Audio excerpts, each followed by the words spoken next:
Shalom, shalom. Hello, my holy brothers and sisters. This is Nili Salem here, and I am honored and really grateful to be able to present for the Light of the Infinite Festival.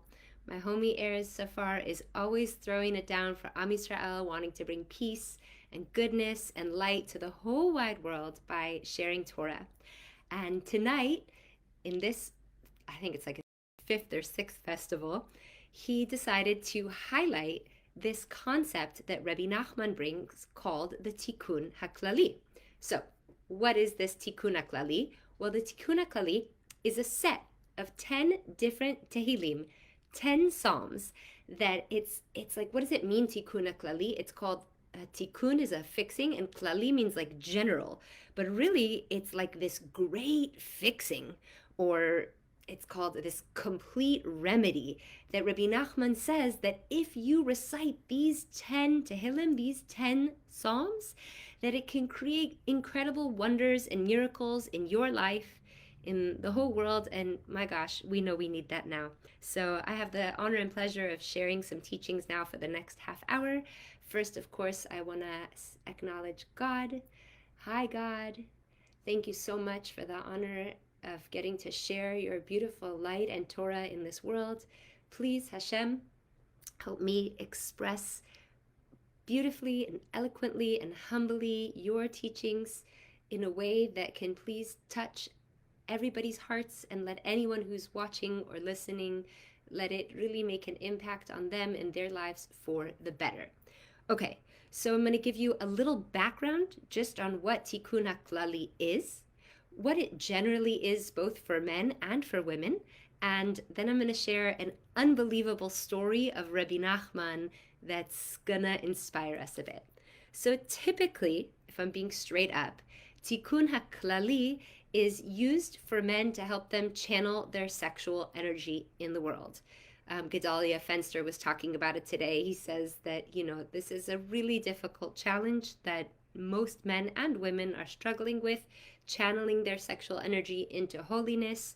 I don't have to explain it. We see what's going on in the world. And so Rabbi Nachman says, listen, all my homies, listen up, my G's. If you work on these 10 Tehillim, if you say these 10 Tehillim, I'll really, really help you with that struggle. So men folk and women folk who are in this struggle, I really bless you to be matzliach, to succeed. But the truth is, Tikkun HaKlali for men is really for your sexual energy. And while women can use that blessing as well, we have a little bit of a different innate challenge. And I will explain what that challenge is. So, if the nature of a man is to struggle with his sexual energy, the nature of a woman, well, we know what the nature of a woman is. And I actually learned this out from Harabani Yemima Mizrahi. So she says, and I'm sorry, this isn't going to sound good at first, but you'll understand what I mean when we get through it. So women, we know we have two natures.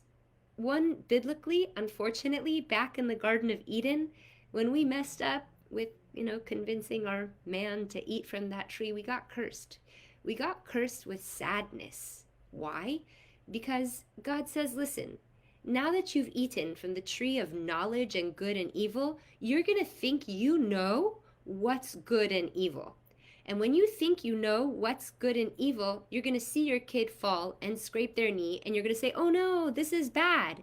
But that's not true. It might be painful for you. It might be painful for your kid, but it's not bad. But because you've eaten from this tree, you're going to think it's bad, and therefore you're going to struggle. You're going to suffer with sadness. So, women folk, we know that's sometimes a difficult thing for us to manage, right? Sometimes you look at your homie G's and your dudes and you're like, they're just happy, man, Like, we have that joke about guys that they're like 99% of the time we think they're thinking all these complex thoughts, and they're like, I'm just in the nothing box in my head, But like, we're like making up stories and like whatever. So yeah, naturally we may have a struggle with sadness, and that's right there in, Act 1, Scene 1 of the Bible. And we know from the Gemara that we have a second nature just based on original name. Like the OG woman, her name is Chava. Well, Chava actually comes from an expression called Chavat De'ah, she who wants to express her opinion. And dear Lord, if you're a female, you sure do know, like me, we want to say what we feel. Sometimes it might not be wise, but we want to express it and we want to talk. We know this, right? You hang out with dudes, they're like, sup. You know, you hang out with women, it's like, we're like, we're just talking all day long. So here's the thing. If you combine these two natures of a woman, and of course the nature of a woman is mothering and nurturing and beautiful and awesome and all the awesome things, but, you know, again, it's not even man and woman. It's the qualities of masculine and feminine. The qualities of masculine, there's a struggle with sexual energy focus. And a struggle of the feminine is we have sadness and talking a lot. Well, what happens when you combine sad speech is you get complaining. Oh my gosh. Right. So here's the thing. We have a tendency to complain. But Rabbi Nachman is always there to help us through our struggles. And actually, I learned that if in the month of Kislev, especially if you can make it all, which is the month we're in right now, if you can make it all the way through to the end of Hanukkah with an effort to restrain sadness and speech, right, sad speech, complaining, then you might merit a miracle in your life. And that's cool. Like, why might you merit a miracle? Well, okay, let's pause for a second. What is a miracle? A miracle is when we ask God to change his nature, right? So the nature of water is to come together. But we had a miracle of the splitting of the sea. Water went against its nature and God made a miracle. So a miracle is technically when God goes against his nature. So he's like, yo, sisters, yo, brothers, you want a miracle? No problem. Change your nature. And that's why I think Erez is really, really wanting miracles for the world. And so he made this festival around Tikkun HaKlali, these 10 psalms that you can say to help you change your nature. At least just for now, at least just through Hanukkah, we can work on this. So that's really awesome, because if a guy's nature is, you know, a struggle with sexual energy, or if a woman's nature is complaining, or both, you know, and it could be, I'm not being genderist here, just, you know, working with the science of gender. There is such a thing. So, like, there's what we can do, and please God, we can merit a miracle. So now I'm going to help all the holy folks figure out how to do this by way of one of my absolute favorite Rabbi Nachman stories. I'm not sure if the first time I heard it was Rebitz and Judy brought, but shout out Rebitz and Judy of Simchat Shlomo in Nachlaot in Yerushalayim. Definitely when you told me this story, you sat me down in your living room, you looked me in the eyes, and you spent a solid 20 minutes telling me this story with all your heart. And so in your merit and honor, and the merit of Rabbi Nachman, and in the merit of the hostages coming home, and the soldiers healing, and everyone healing in peace in all of our hearts and in the whole wide world, I offer you Rabbi Nachman's story, The Great Fixer. Now, why is this an absolutely incredible and appropriate story for tonight when we're talking about Tikkun HaKlali, pardon me, because like we said, Tikkun HaKlali, these 10 Psalms are called the Great Fixing. So here I'm going to tell you the story of the Great Fixer. Okay, buckle your seatbelts. It's a 20-minute story, but it's worth every moment of this story. Once upon a time, in a kingdom far, far away, there was a king. And this king was the king of sadness. And this was the kingdom of sadness. And so this king had one agenda for the world. He wanted to make sure that everybody was sad. Yeah, he just delighted in sadness. And so he just, you know, would make sure that everything needed to happen in his kingdom so that everybody was going to be real sad. But there was a problem. He just kept feeling like sadness was not being completely eradicated, and he had a hunch as to what it was. So one day he dressed up like a pauper, like a simple man, and he went to town. And he found what was happening. There was a Jew. Those damn Jews, always working on happiness and peace. He was so frustrated. And so he spied on this Jew. And who was this Jew? He was called the Great Fixer. And this Jew was a simple man. He was a poor man. He lived in a broken down house with a broken down porch and a broken down table. But he didn't need very much.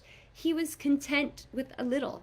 and he would just make a little bit of money every single day by fixing things, because he was the great fixer after all. And he would come home with 2 pennies, and he would buy 2 little loaves of bread, and he would get a little bit of water, and he would sit down on his broken down porch, and he would look at what he did have, and he would say, wow, and a feastele was a feastele, which just means, what a feast. Can you imagine sitting with 2 pieces of bread and a cup of water and focusing so much on the good that you look at what you have and you say, wow, a feastele. And this is what the great fixer did. And every day he would go to the town square just to make those 2 pennies, and he would shout out, I'm the great fixer. I can fix your broken lives. I can fix your broken hearts. I can fix your broken relationship, and I can fix your broken things. Who would like to hire me out for the day? And so someone would hire him. You know, they'd fix a crooked painting, and he would do a little fixing work around the house, and they'd pay him his 2 pennies, and he'd go get his 2 pieces of bread and his water, and he'd go sit on his broken down porch in his broken down house, and he'd look at what he have, and he'd say, and a feastele is a feastele. He was so happy. But the king was going to outsmart him. He was going to make sure that he really didn't have any hope or any faith or any trust or any joy, because that was just not going to be okay. So one day he goes over to his house and he's like, hey man, did you hear about this crazy king? And the great fixer's like, I know, it's wild. He's trying to make everybody like sad or something. And he's like, yeah, you know what's crazy? I heard that he just made a decree that no one can fix anything anymore. And the great fixer's like, oh, okay, that's a little bizarre. I guess I'll have to figure out what to do. I mean, that is my livelihood. And the king dressed up as a pauper is like, yeah, that king's crazy. So the king was like, yeah, I got him. So he leaves the house, and the next morning the great fixer wakes up and he goes to the town square and he goes, I'm the great fixer. I can fix your broken lives and your broken hearts and your broken relationships. And everyone's like, but the great fixer, don't you know the king made a decree? And he's like, oh, don't worry about it. It's all good. What?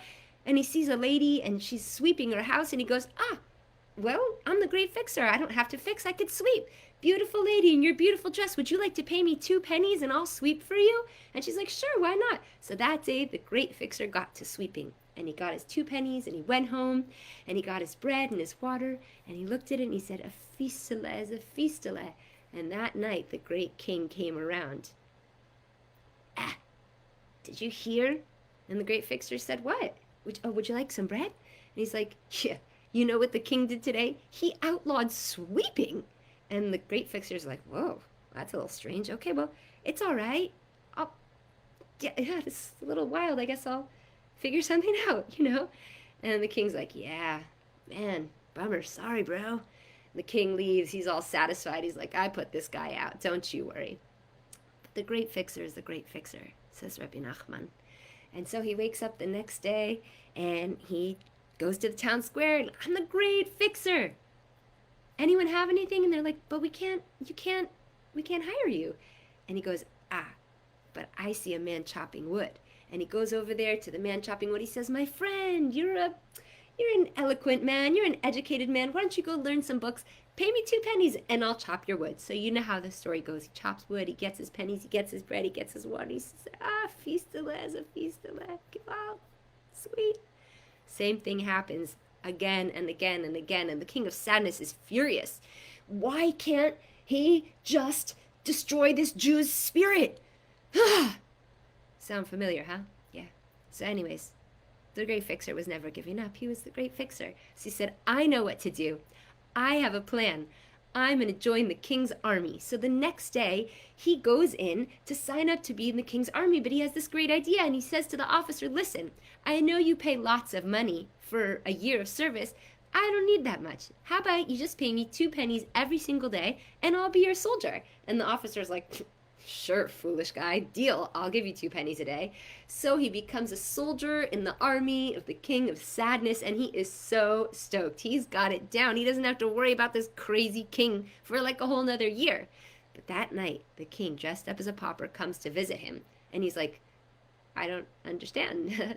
Oh, what'd you do today? I thought you can't like fix and you can't chop and you can't sweep. And he's like, no, I came up with the best idea. I finally outsmarted the king, right?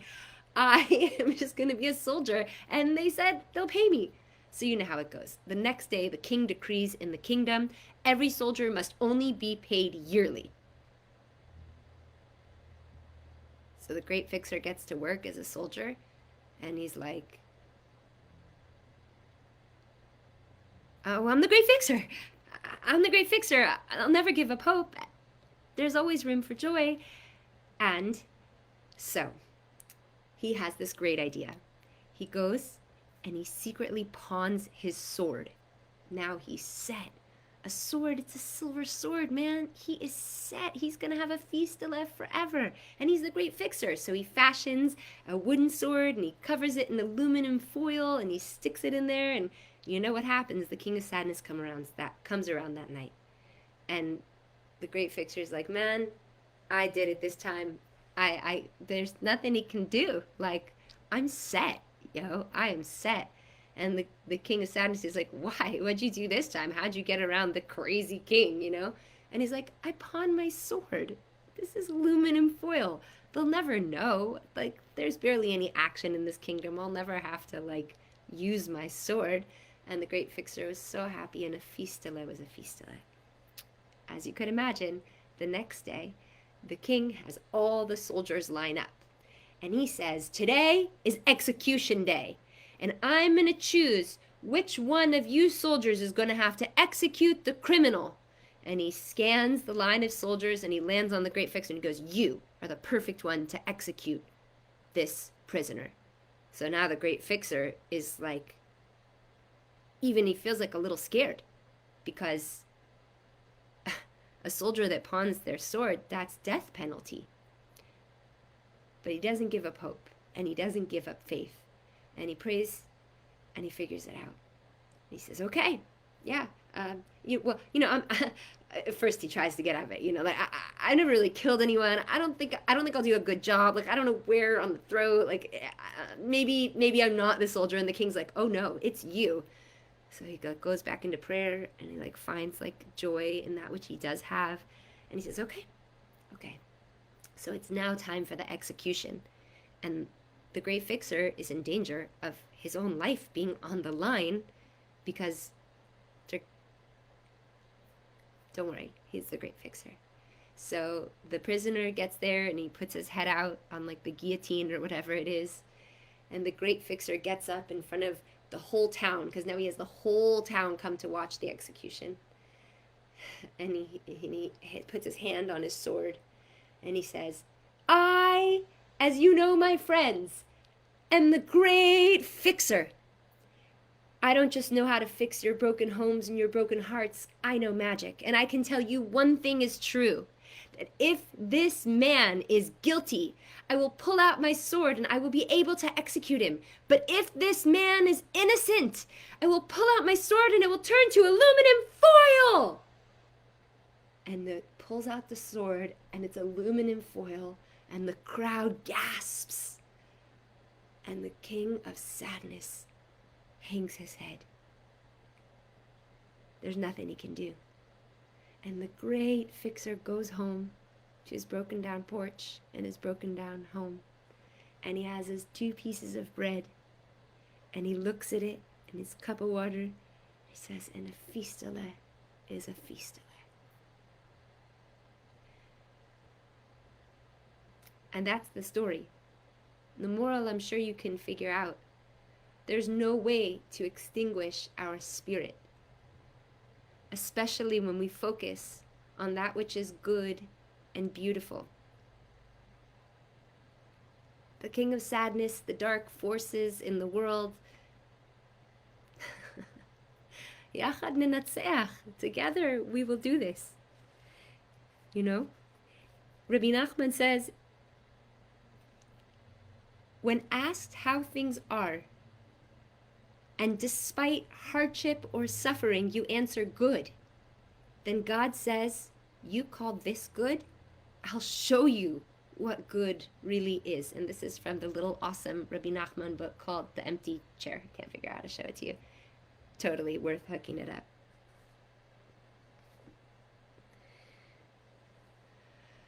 So my friends, the king of sadness has come to our land, to our homes, to our hearts right now.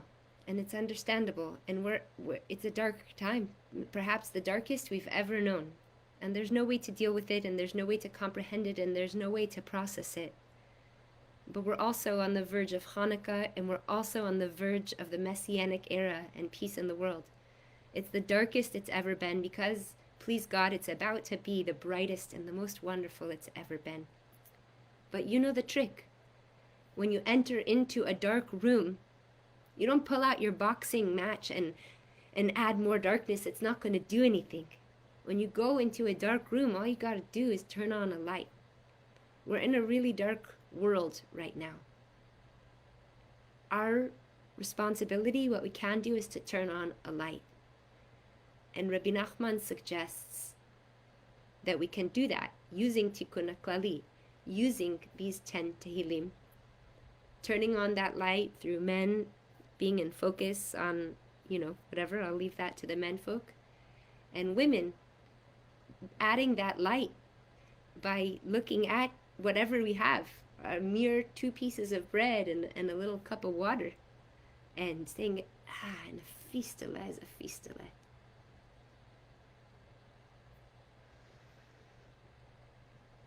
And like we learned from Rabbani Yamim Mizrahi, we want miracles right now, Hashem. We don't want Hanukkah just to come and go and not to see the greatest miracle of all time. We want the greatest miracle. We want everybody home, everybody healed.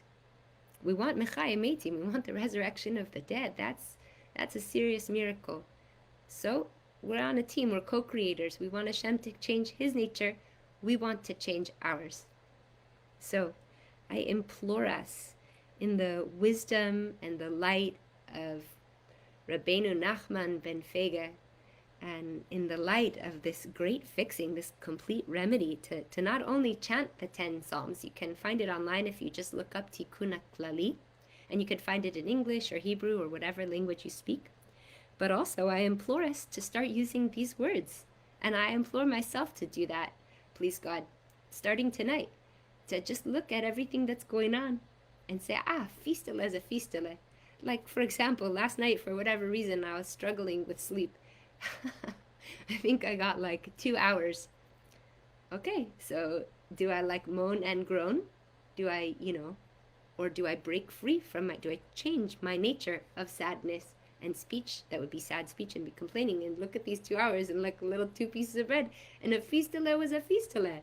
And I did, and I tried to take that energy, especially knowing that I was coming on tonight. I like to try to really, at least once, live what I'm teaching. And I was able to take a nap, and I'm okay, and I'm going to be okay, and I'll get sleep tonight. And so I really, really bless us to look at what we have and say, and a fistele was a fistele. And so I wonder for you what that is, what you're going to perhaps, what nature you can change and say, and a fistele was a fistele, because the truth is we're all the great fixer, and the world needs us so much. The world needs us not to give up hope. The world needs us to turn the lights on. The world is begging us to be the light unto the nations. And I want to, first of all, I hope that you enjoyed that story of the great fixer. And I also just want to add a small note about what Tehillim, what Psalms are in general, and why they're so important. Because, for some of us, it's not so easy to connect to these ancient poems of King David. But I want to share what I learned from Rabbi Shlomo Carlebach, who learned out from Rabbi Nachman, why Tehillim, Psalms, are so very powerful, even though we might not necessarily understand them perfectly.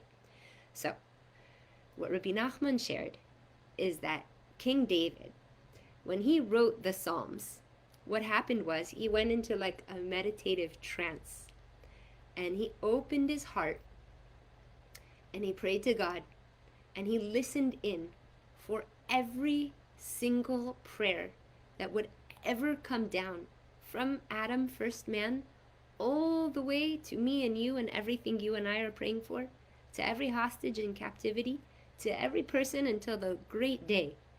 And King David opened his heart, and Hashem allowed him to hear every single prayer that would ever be uttered, every holy prayer that would ever be uttered.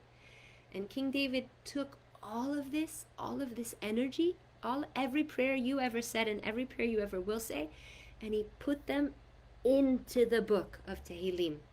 So even though it might be a foreign practice to you at first to say Tehillim, and if it's not your jam, that's cool too. You still have the story to work with. A fistula is a fistula. But if you can connect to Psalms, the sages have told us of their importance. Rabbi Nachman tells us of their importance. But it's not just random because some holy dude named King David wrote them.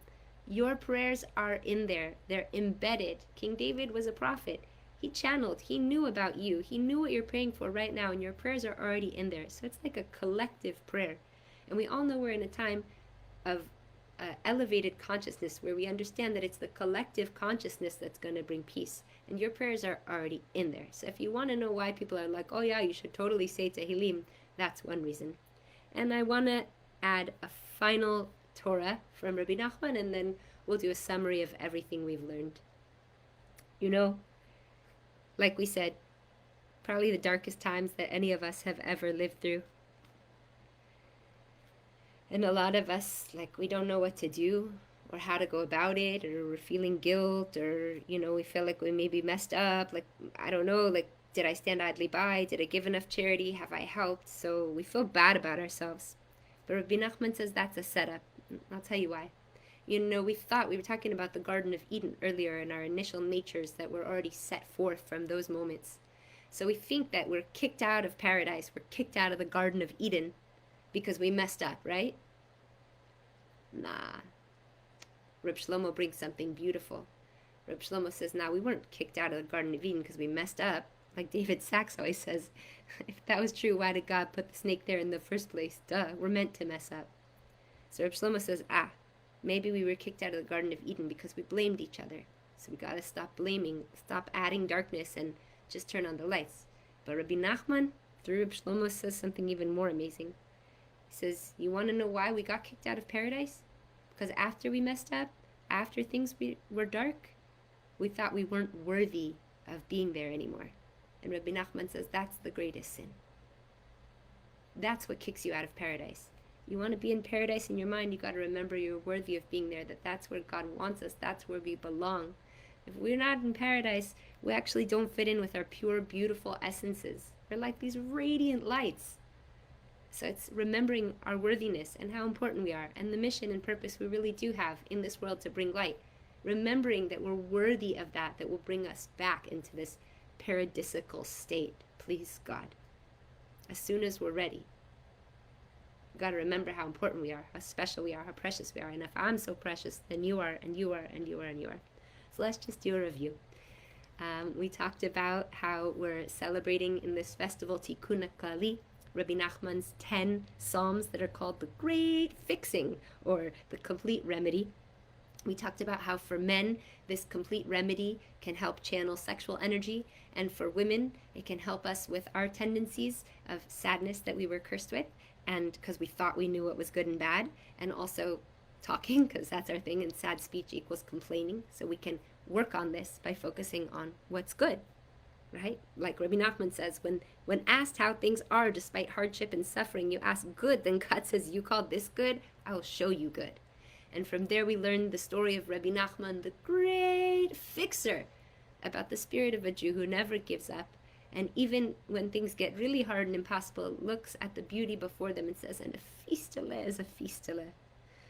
And really inviting us to just take that phrase with us and look at your partner right now, or look at your kids, or look at your dinner and just say, and a fistula was a fistula. You could bring this into Shabbos and into Hanukkah. Finally, we were reminded why Tehillim are so important, because King David channeled all of your prayers in there. And finally, that if we really want to return to this paradise state, we have to remember that we're worth it. We're important, we're precious, we're a great light. And if we got to remember that each one of us is a great fixer, then please God, all together, we're going to have the fistula, and the kingdom of sadness will be over forever. And we can dance with Mashiach Tzidkenu, get to meet Rabbi Nachman and all his holy homies, please God, tonight at the temple in Yerushalayim with complete world peace. Thank you so much. Let's keep spreading the light of Torah, peace, and love in the whole wide world. Love you so much. Thank you.